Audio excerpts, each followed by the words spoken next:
El gobierno anunció el veto total al presupuesto general de gastos de la Nación 2017 que fue sancionado por el Congreso Nacional. Con esto, el presupuesto vigente para el próximo año será el de este año, el del 2016. El ministro de Hacienda, Santiago Peña, fue el responsable de explicar las razones que motivaron al equipo económico del gobierno a tomar esta determinación. Hablan de irregularidades con fuentes de financiamiento, entre otras cosas, Sergio.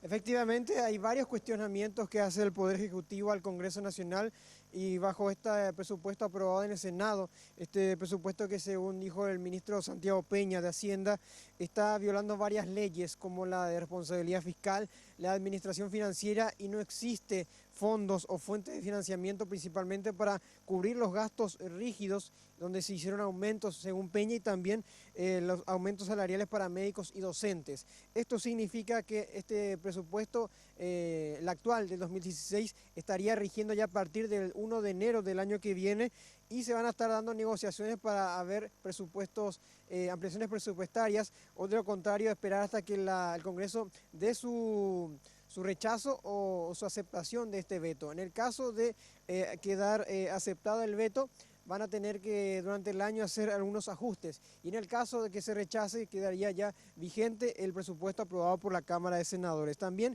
otra preocupación por parte del gobierno tiene que ver con que se va a tener que sacar dinero de programas sociales para ancianos, para adultos mayores y también para la lucha contra la pobreza. Esto podría afectar si es que se aprueba el del presupuesto 2017 que quedó en el Congreso Nacional. Y también otra preocupación es el recorte de la emisión de bonos y digamos la retención de la política monetaria que limita al Banco Central de Paraguay según se aprobó en el Congreso Nacional. Esto decía el ministro Peña con relación a este veto y a lo que se podría venir a partir de enero del año que viene.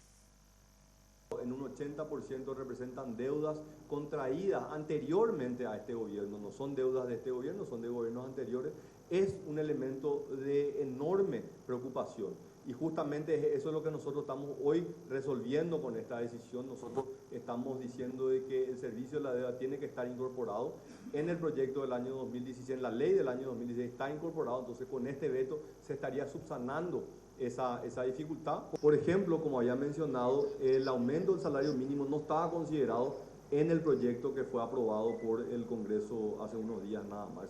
De todas maneras iba a requerir, yo creo que eso es importante entender de que no hay un escenario que va a requerir ampliaciones y reprogramaciones. En ambos casos íbamos a tener que sentarnos, yo creo que esa es una obligación que tenemos y de la cual por parte del Poder Ejecutivo estamos más que dispuestos a sentarnos a discutir estos cambios.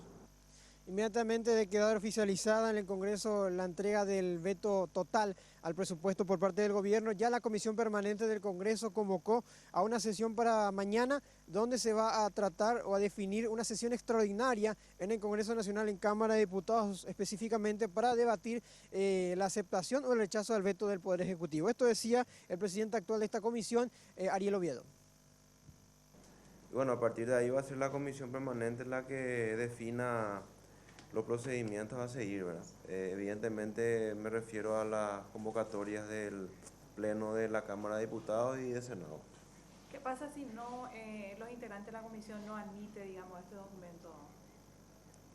¿Se va a tratar en marzo recién? Y va a ser una cuestión particular que en su momento vamos a ver cómo llevar adelante, ¿verdad? Porque el presupuesto del 2016. Y es lo que establece, algunos entendidos dicen de que queda vigente, otros dicen de que no puede ser vetado porque no está establecido eso, no está establecido en la Constitución Nacional, otros dicen que sí, entonces va a ser un debate que solamente el Pleno de la Comisión en su momento va a definir, ¿verdad? Por último, otra de las preocupaciones del ministro de Hacienda es que el gobierno actual o el Poder Ejecutivo no pueda cumplir con las deudas y queden desfinanciados algunos préstamos internacionales y Paraguay deja una mala imagen como cumplidora de deudas y pagadora a nivel internacional. Es lo que podemos informar aquí desde Emburu Villaroga. Volvemos con ustedes.